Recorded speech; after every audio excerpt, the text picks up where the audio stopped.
Oke,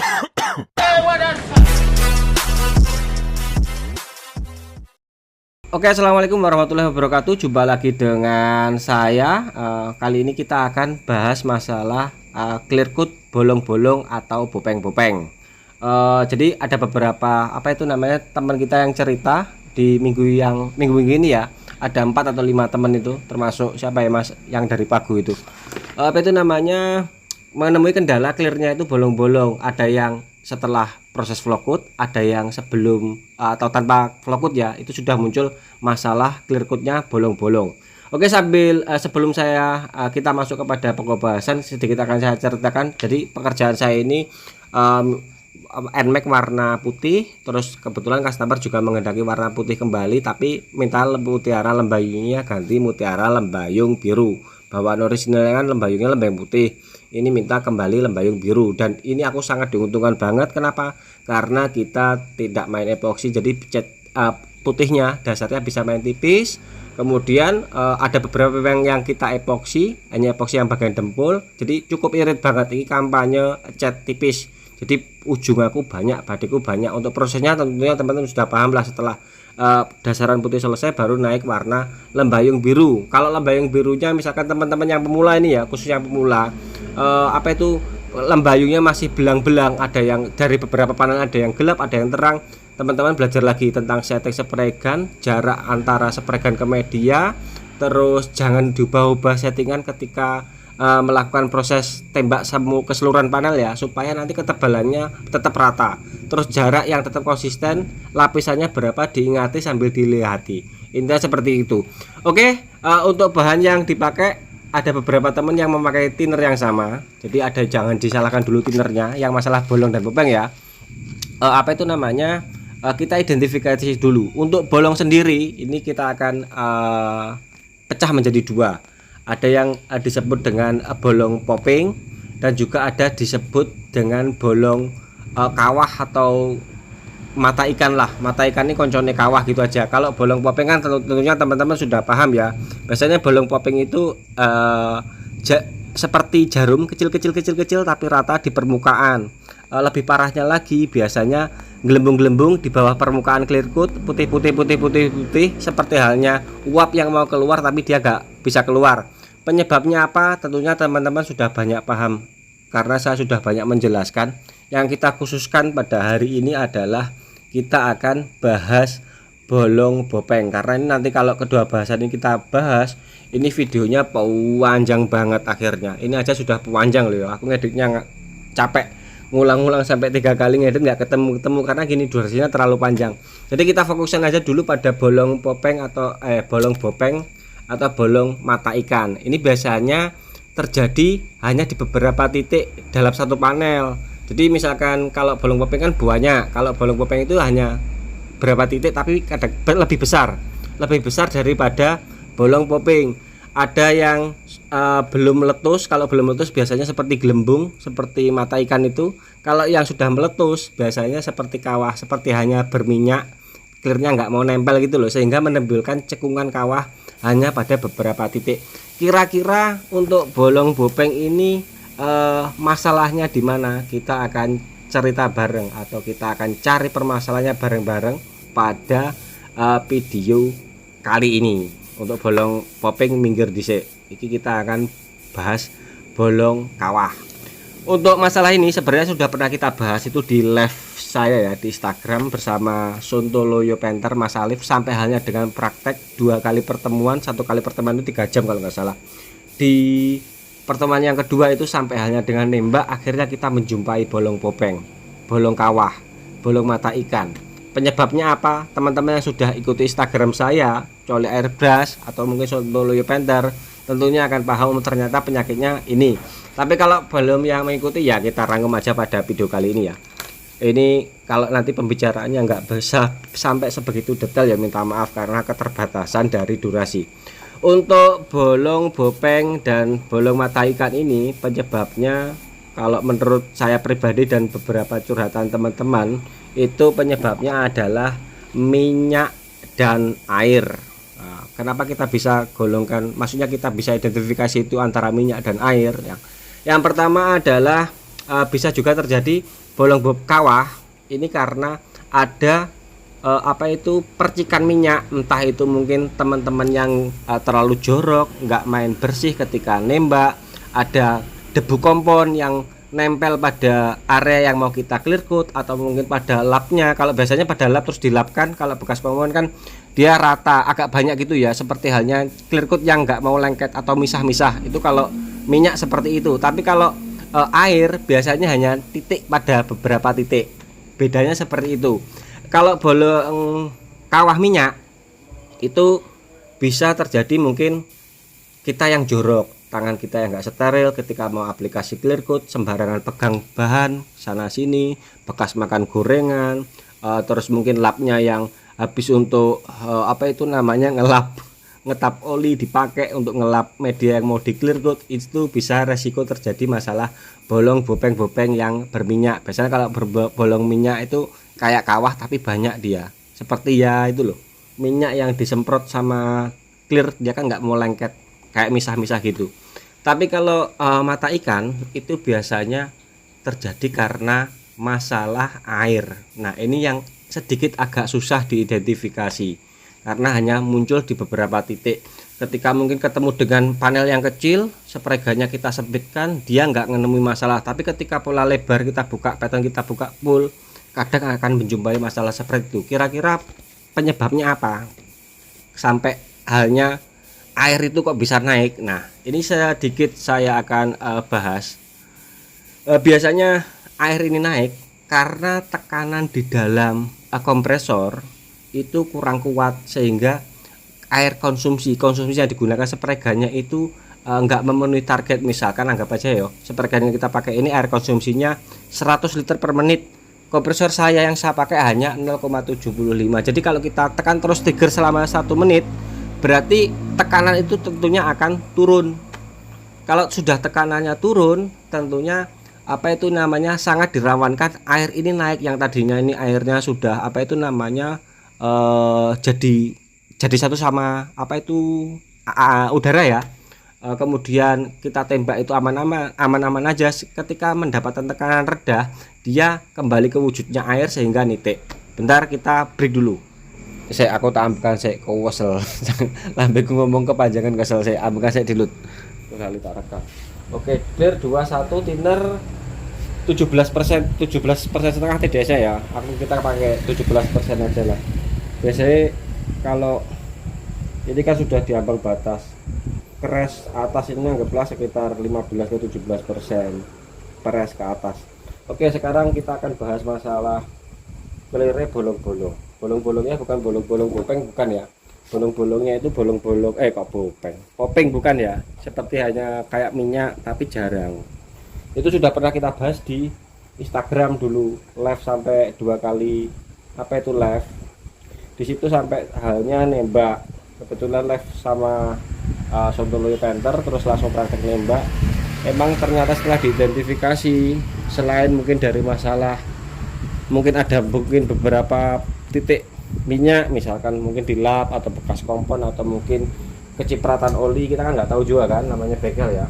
Itu di tekanan angin ya. Jadi tekanan angin ketika kita mulai nembak itu, angin di bawah 4 bar itu memang sangat rawan sekali air untuk percikan air bisa keluar dari spray gun karena tekanannya yang kurang tinggi, sehingga mungkin atomisasi lah kalau bahasa tekniknya ya, mungkin atomisasinya air itu jadi kurang, mungkin seperti itu.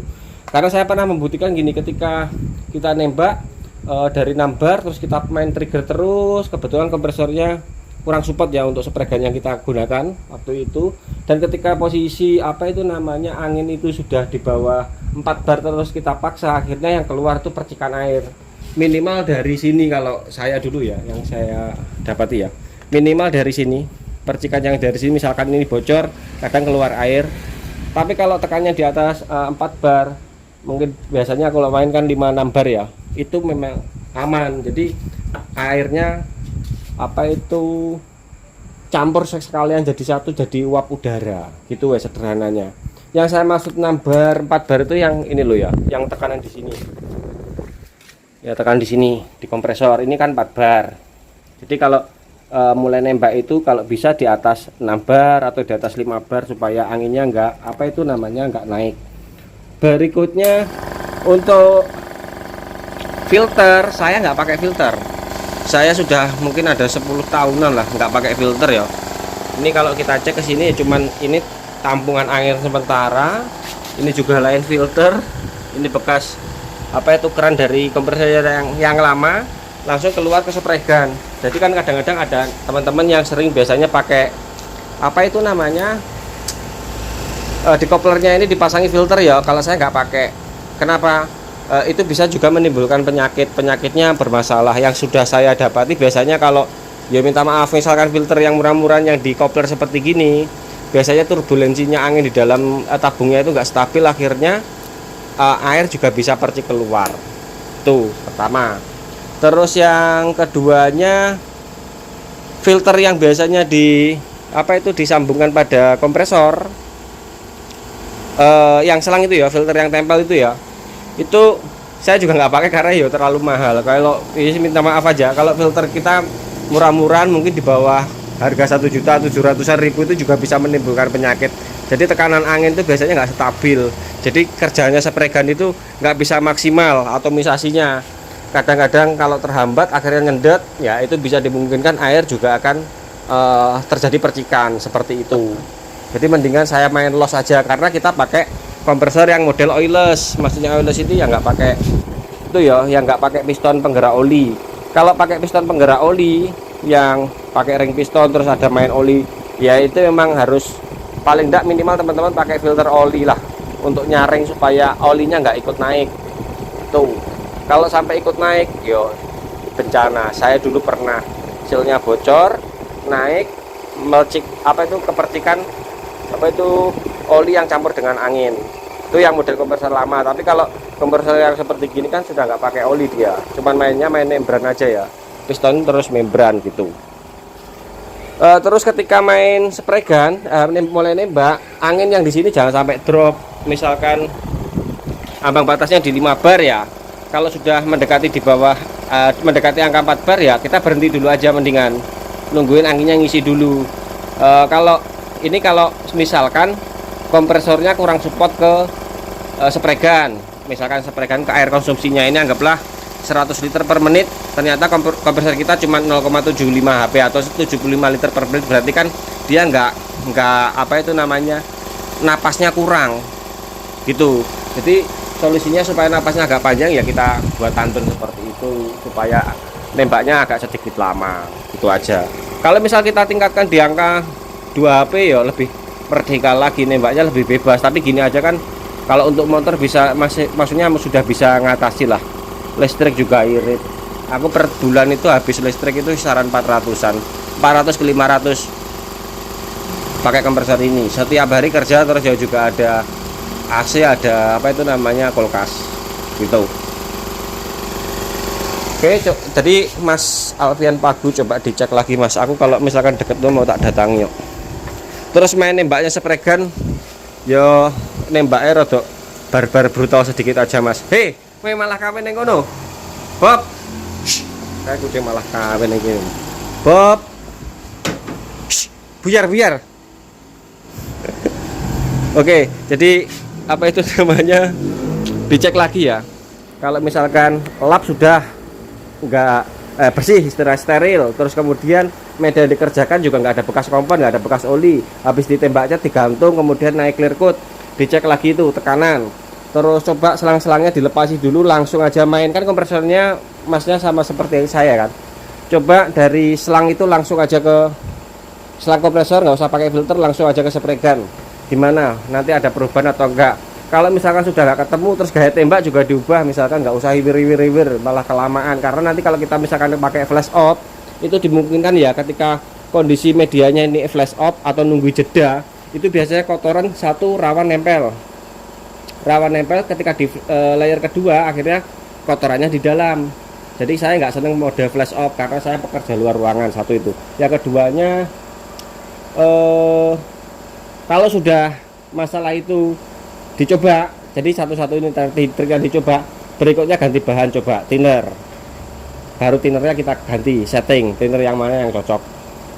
gitu, dicari satu-satu.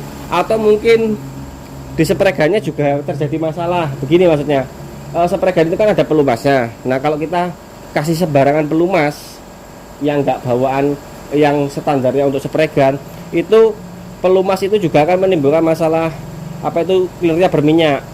Kalau pelumas saya beli di itu pusat spregan ya, khusus untuk pelumas itu ada. Kata harganya berapa kemarin, 400.000 kayak pasta gitu loh. Paling 2 minggu sekali kita lumasi pada jarumnya gitu aja supaya licin. Jadi jangan pakai pelumas apa itu namanya setempet atau oli, itu bencana itu. Oke, bisa melihat ya, itu sudah mulai nambar. Keran kita buka full, semuanya kita buka full sampai halnya dengan ke spregan. Nah, yang di spregannya baru di sini kita setting. Misalkan teman-teman pakai manometer misalkan ya, ini settingnya di angka, ini nggak jelas kamera. Nah gini, ini tak setting di angka 28 PSI lah, anggaplah 29 lah, 29 PSI. Ini nozzle yang kita pakai 1,2, jadi relatif dia tandaannya basah daripada nozzle 0,8 atau nozzle 10 ya. Ini nozzle 1.2. Terus ini bukaan jarum tak buka full, jadi mainku main barbar wes hantem langsung basah, enggak kok irit-irit enggak.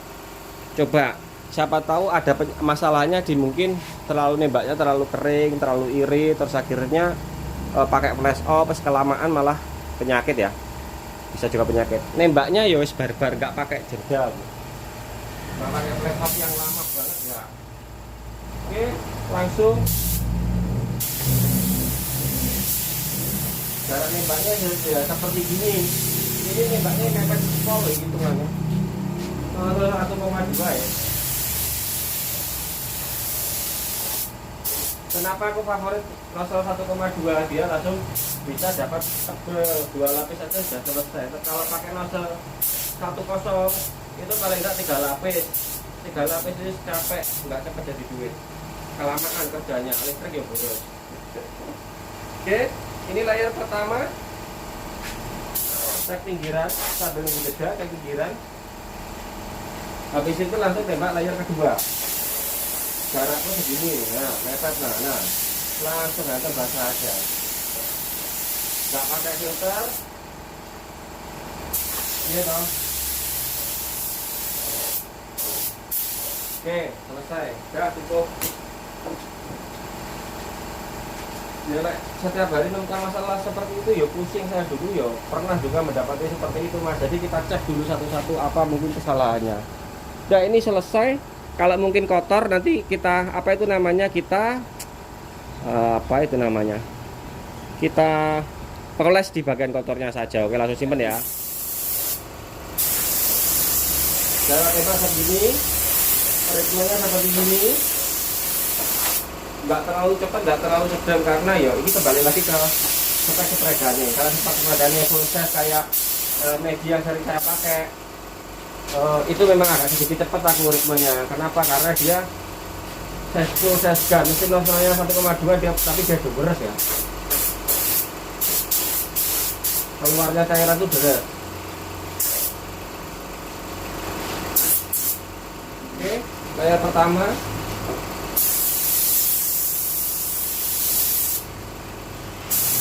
Angin masih tetap nambar. Jarak tembak segini. Overlap, jarak spasi biar rapat hitungannya, biar cepat selesai.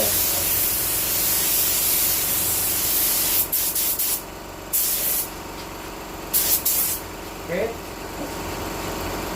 cukup.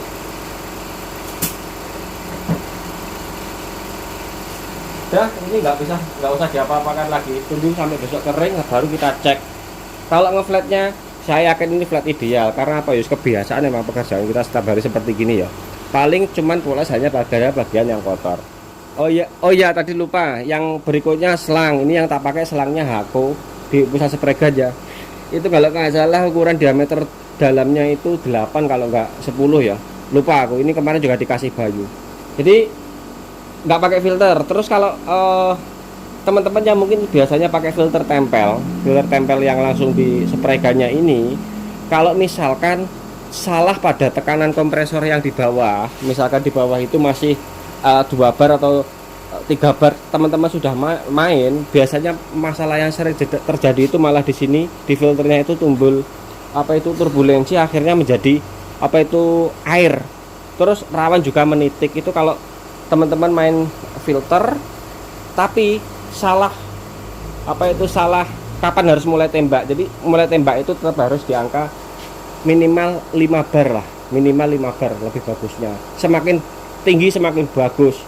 Yang di bawah loh ya, terus dibuka los, jangan sampai ada hambatan sampai halnya dengan spray gun. Kalau filter yang bagus yang harganya 25 juta ya jelas dia sudah ada standarisasinya ya. Jadi mungkin ketika trigger dibuka, dia tekanannya tetap stabil. Jadi saringan-saringan itu justru malah hambat. Kalau bagi saya pribadi seperti itu. Kecuali kalau memang dasar mahal bujuan, mungkin sudah ada standarisasinya ya.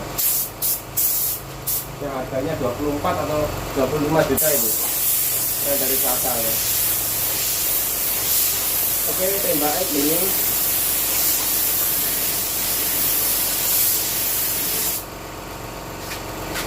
Jangan takut meler berarti ya gerakannya yang dipercepat. Gerakan dipercepat sama dengan dapat cairan nempel sedikit atau tipis. Tuh. Oke, layer pertama cek pinggiran sambil menjeda.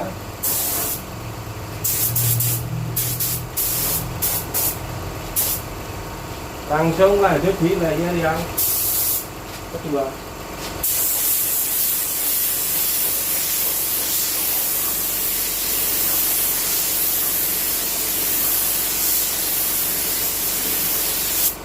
Oke.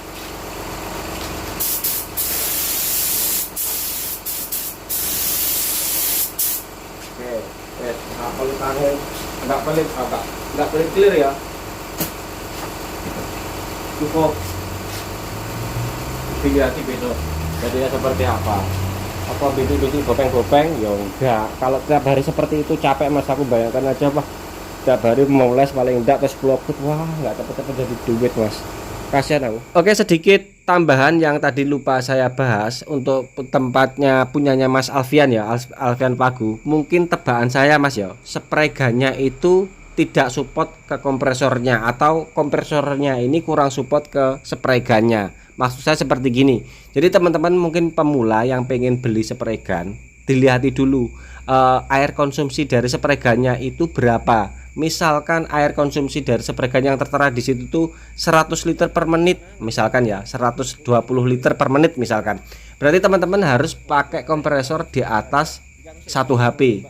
Anggap aja 1 HP ini kita bulatkan 100 liter per menit. Jadi kalau misalkan teman-teman beli spray gun 120 liter per menit air konsumsinya, paling enggak teman-teman harus pakai kompresor yang 200 liter per menit atau 2 HP lah, sederhana seperti itu. Tapi kalau misalkan spray gunnya ini air konsumsinya 80 liter per menit, berarti kalau kita pakai kompresor 1 HP yang kita anggap tadi 100 liter per menit itu masih support. Jadi kenapa? Kalau ketika kita spray gunnya terlalu air konsumsinya terlalu besar, disupport dengan spray gun yang kompresor yang HP-nya kecil, di bawahnya air konsumsi, tentunya akan berpengaruh pada kerja dari spray gun ini, sehingga tekanannya drop di tengah, percikan air itu akan sangat dirawankan bisa naik, sederhana seperti itu. Dan juga ketika pakai filter yang tempel yang murahan, minta maaf loh ya, filter tempel yang murah yang biasanya anak-anak teman-teman pamerkan di sosial media, kalau saya minta maaf, itu akan justru akan menjadikan penyakit ke depannya. Satu, masalah turbulensi, yang keduanya ketika mungkin airnya di situ sudah nampungnya terlalu banyak, terus kita main spray gunnya jungkit atau kita nunduk sedikit spray gunnya ketika nembak, mungkin area yang sedikit agak susah ya, itu malah rawan airnya naik ke spray gun dan akhirnya menimbulkan percikan sehingga menimbulkan bopeng kawah atau mungkin mata ikan. Itu kesimpulan saya sementara. Oke, dan ini hasilnya esok paginya ya, tembakan kita tadi malam dengan clear yang sama seperti gini. Bolong-bolongnya yo wis nggak menemukan yang jelas, karena yo mainnya ya seperti tadi malam saya jelaskan. Lek setiap hari nek masalah ngono wis pusing Mas. Deket ngono tak parani ya sampean. Ini tembakan ini putih jadinya nggak begitu kelihatan apa itu namanya glass finish ya. Apa itu wet look. Tapi ngeflatnya ini kan sudah kelihatan lah. Flat ya. Ini kebetulan tadi malam ya pas cuacanya bagus, maksudnya nggak berdebu, jadi kotor minim banget untuk kotor debu. Kayaknya itu tadi nggak ada yang dipoles. Nah ini kayak gini. Nah ini kotor sedikit, paling yang kita poles yang ini aja, ke sini area yang ini agak sedikit jeruk, bisa kita bantu dengan poles untuk buat ngeflat sama sekalian buat bersihkan kotornya. Itu poles itu juga untuk bisa bantu proses ngeflat ya. Kalau menginginnya flatnya flat kayak gini ideal. Wis kayak plat polesan yo dipoles memang kan, tapi kalau ini kan wis layak, sudah aku lepas, sudah layak lah untuk cek quality controlnya, sudah layak. Kecuali kalau pengennya dipoles ya biaya lain. Nah ini kotor kecil nggak kelihatan. Nah ini kotornya seperti ini hasilnya tadi malam. Spakbor ya wis layak. Ya.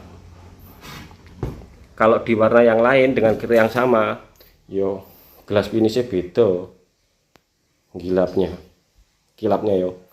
Ini warnanya sebenarnya telur asin kayak, warnanya lagi rame karena kameraku nggak connect warna hijau, jadi kelihatan biru. Ini sebenarnya hijau ini, bukan biru, bukan. Kayak gini kan wis layak, ini nggak usah dipoles. Kasihkan konsumen wis seneng, gembira, jungkir balik nanti. Oke. Masalah filter, masalah Oppo, coba nanti masnya diteliti lagi. Terus kok ditembak ke kerangka aman, untuk media besi aman katanya, tapi kalau media lebar kayak box bolong-bolong ya berarti ada kemungkinan gini Mas, ketika nembak kerangka kan pattern mesti sampean sempitkan, atau pola lebar sepergan itu sampean sempitkan kan. Nah di situ kan akhirnya apa itu gini, pattern lebar sama pattern sempit ini misalkan kita setel di manometer 28 PSI apa 30 PSI lah di pattern lebar. Ketika pattern kita sempitkan itu tekanannya akan naik loh, tekanan naik. Sebaliknya juga misalkan pattern sempit main 30 PSI, ketika pattern kita buka keran yang bagian apa itu namanya, keran yang bagian ngatur pola lebarnya ini kita buka, itu tekanan yang di manometer akan drop, pasti akan turun. Jadi sederhananya begini, pattern pola lebar samping itu membutuhkan tekanan angin yang besar. Siapa tahu bolong-bolongnya itu karena mungkin powernya kurang ya, gitu sederhananya seperti itu. Teman-teman kalau nggak percaya gini, setting spregan terus polanya disempitkan, terus kemudian polanya dilebar, pasti powernya yang keluar, cairan bersama angin yang keluar itu akan drop dia. Jadi mau nggak mau apa itu namanya, setelan angin ditambahi kalau ketika main pola lebar atau pattern lebar gitu. Oke, kita pasangi. Nanti hasilnya seperti apa itu, pelengnya masih tak deko tapi mintanya warna magnesium. Oke, kita pasangin hari ini aja ya, yang tadi malam masih nunggu proses kemarin tuh nunggu proses flokut biar kering dulu baru nanti kita flokut. Oke, jam 11 siang dan motor sudah terpasang ya. Untuk warnanya gini, kalau lembayung biru itu memang agak apa ya, putihnya itu akan memberi kesan coklat sedikit agak gelap gitu loh, kecuali kalau lembayung emas ya. Kalau lembayung emas dia memang putihnya akan jadi lebih cerah gitu. Ini nggak begitu jelas lembayungnya karena siang hari, maaf di tempat yang teduh ya. Nanti kalau malam coba kita ambil videonya pas malam, mudah-mudahan hari ini belum diambil. Serius nggak begitu jelas kelihatannya tadi di ruangan ya, flat karena ini warna-warna putih jadinya gelas finishnya nggak begitu kelihatan, kecuali warna hitam seperti halnya di panel ini kan kelihatan mirrornya, gelas finishnya. Oke, coba nanti kita shoot di malam hari.